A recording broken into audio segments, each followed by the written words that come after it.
नमस्कार, मैं आपके साथ अर्श इकबाल और आप देख रहे हैं JMR टीवी। 14 अप्रैल को जब प्रधानमंत्री नरेंद्र मोदी ने लॉकडाउन को 19 दिन और बढ़ाने का ऐलान किया था, तो टीवी के सामने बैठे भारतवासियों के मुंह से एक ही बात निकली, हे मालिक, अब कैसे मैनेज होगा आगे। रिक्शे, ठेले चलाने वाले, रेहड़ी लगाने वाले, घरों में काम करने वाले और छोटे छोटे धंधों में लगे हुए और दूसरे लोग जिनकी अब तक बात तक नहीं उठी है, अगर शामिल कर लें तो शायद करोड़ों में हैं। लॉकडाउन को आगे बढ़ाने का ऐलान करते वक्त शायद प्रधानमंत्री ने इस बात का जिक्र भी नहीं किया था और ना ही ऐसा सोचा होगा कि अगर अर्थव्यवस्था के नज़रिए से देखें तो ये लॉकडाउन काफ़ी महंगा साबित होगा, जिसकी कीमत लोगों को भूखे रहकर अपनी जान देकर चुकानी पड़ेगी। लॉकडाउन में ऑलमोस्ट 3 महीने तो पहले ही निकल गए हैं और अब इसे और बढ़ा दिया गया है। सारी गतिविधियां बंद पड़ी हैं और जब ये शुरू होंगी तो पटरी पर आते आते इसको वक्त लगेगा, तो किसी बढ़ोतरी का तो कोई सवाल ही पैदा नहीं होता है। बढ़ोतरी के अनुमान को बहुत आशावान मानते हुए वो मुल्क में बेरोज़गारी की दर की तरफ इशारा करते हैं, जो अर्थव्यवस्था का लेखा जोखा रखने वाली प्राइवेट संस्था centre for monitoring Indian economy के मुताबिक फ़िलहाल 23% पर पहुंच गई है। 1929 से अगले 10 साल तक चली विश्व की सबसे बड़ी मंदी, जिसे ग्रेट डिप्रेशन के नाम से जाना जाता है, अमेरिका में बेरोज़गारी का दर 24.9% 1933 में हो गया था। लॉकडाउन की वजह से देश की अर्थव्यवस्था को गंभीर नुकसान हुआ है। कारखानों को बंद रखने के कारण भारी नुकसान सहन करना पड़ रहा है। वहीं व्यापार भी पूरी तरह ठप पड़े हुए हैं। लोगों की नौकरियां चली गई हैं, जिसकी वजह से बेरोज़गारी की समस्या भी उत्पन्न हो गई है। लॉकडाउन की वजह से देश में आर्थिक रूप से कमज़ोरी आ गई है।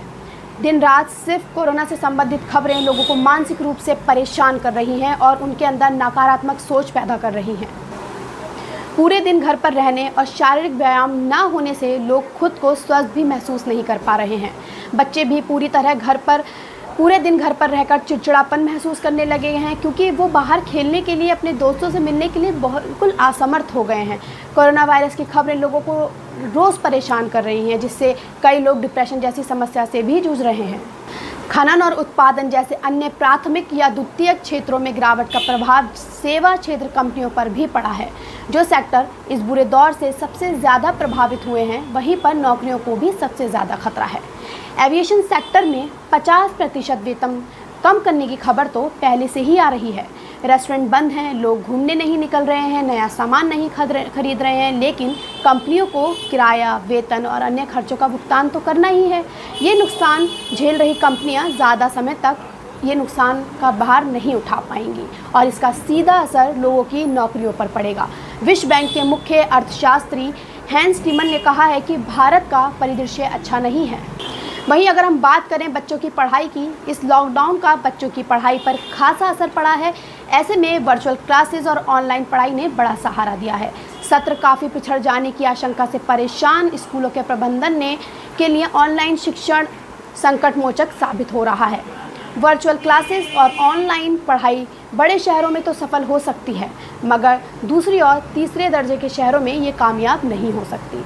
उन्होंने कहा है कि द्वितीय और तृतीय श्रेणी के शहरों में के नामी स्कूल जो हैं, उनमें आमद ऑनलाइन क्लासेस की हो चुकी है, लेकिन इन नगरों में रहने वाले ज़्यादातर अभिभावकों के पास स्मार्टफोन नहीं है। क्लास तो तभी संभव है जब हम सभी बच्चों तक पहुंच पाएँ। प्रयास तो किया जा सकता है, लेकिन इसकी मुकम्मल कामयाबी पाना मुमकिन नहीं है। लॉकडाउन के दौरान घरेलू हिंसा की अगर हम बात करें तो इस लॉकडाउन में घरेलू हिंसा, प्रताड़ना की घटनाएं काफ़ी हद तक बढ़ी हैं।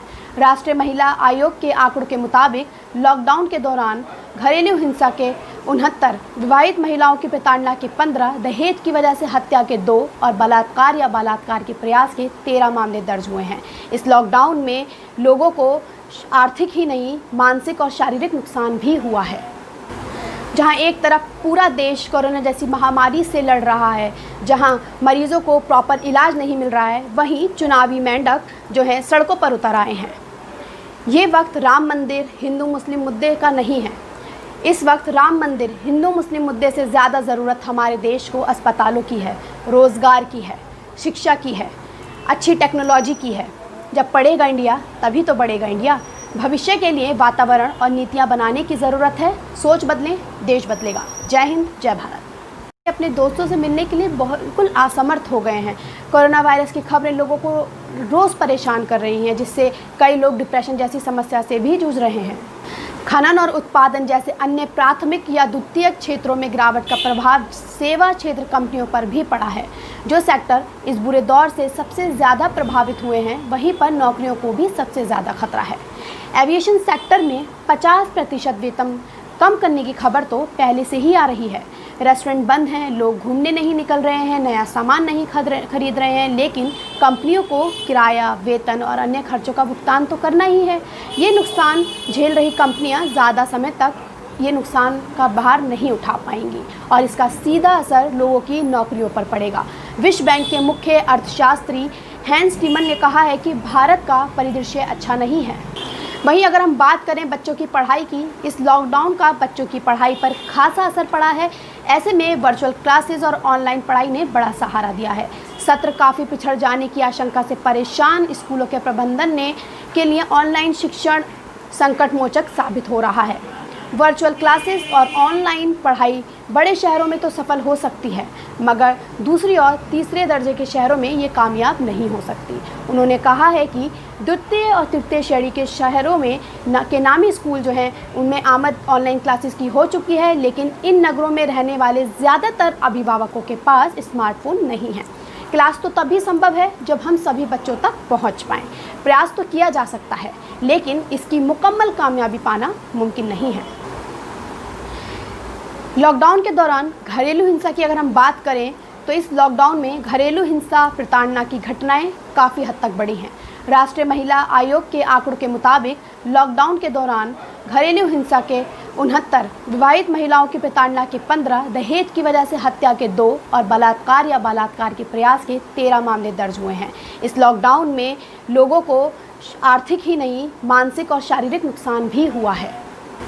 जहां एक तरफ पूरा देश कोरोना जैसी महामारी से लड़ रहा है, जहां मरीजों को प्रॉपर इलाज नहीं मिल रहा है, वहीं चुनावी मेंढक जो है सड़कों पर उतर आए हैं। ये वक्त राम मंदिर हिंदू मुस्लिम मुद्दे का नहीं है।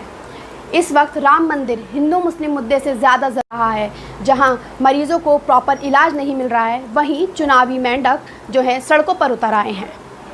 ये वक्त राम मंदिर हिंदू मुस्लिम मुद्दे का नहीं है। इस वक्त राम मंदिर हिंदू मुस्लिम मुद्दे से ज़्यादा ज़रूरत हमारे देश को अस्पतालों की है, रोज़गार की है, शिक्षा की है, अच्छी टेक्नोलॉजी की है। जब पढ़ेगा इंडिया तभी तो बढ़ेगा इंडिया। भविष्य के लिए वातावरण और नीतियां बनाने की ज़रूरत है। सोच बदलें, देश बदलेगा। जय हिंद, जय भारत।